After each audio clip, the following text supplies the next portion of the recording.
Bonjour. Le gravier est un ennemi tant redouté des aventuriers en quête de monts et merveilles dans les obscures cavernes de Pompéi. On le trouve de partout et de tous les temps. Zoom sur ce mystérieux bloc dont la beauté n'a d'égal que son inutilité.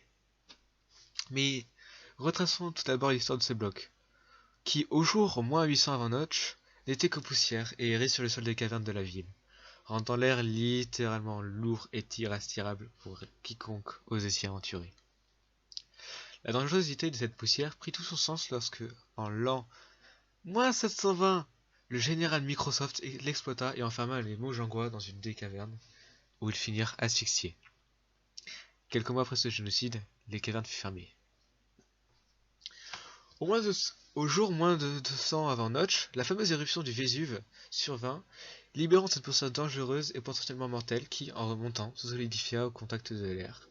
Et après quelques décennies, le silex était né.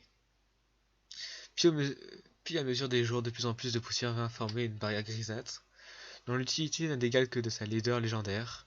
Le gravier était né à son tour. Aujourd'hui, le gravier s'autoproclame comme un défenseur des droits des BSG, les blocs soumis à la gravité. En effet, à la manière du sable, il est un bloc incapable de résister à la gravité et tombe inexorablement dès lors qu'il n'est plus soutenu par l'un de ses compères.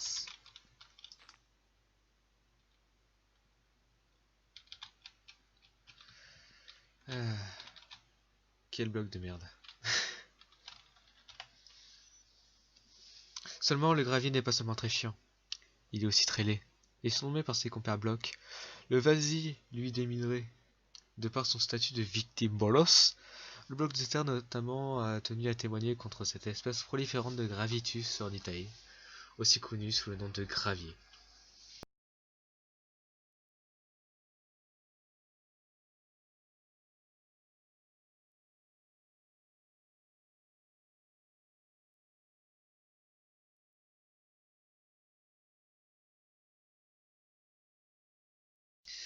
Vous allez dire, me dit loup, qu'est-ce que le gravier? Eh bien, c'est la question qu'on s'est posée et qu'on a posée Michel, interrogé par notre envoyé spécial Slider. Il nous livre sa réponse.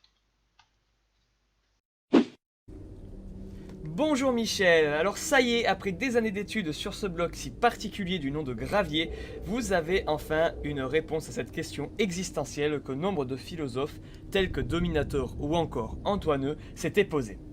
Je vous le demande du coup Michel, qu'est-ce que le gravier exactement? Bah, c'est le gravier.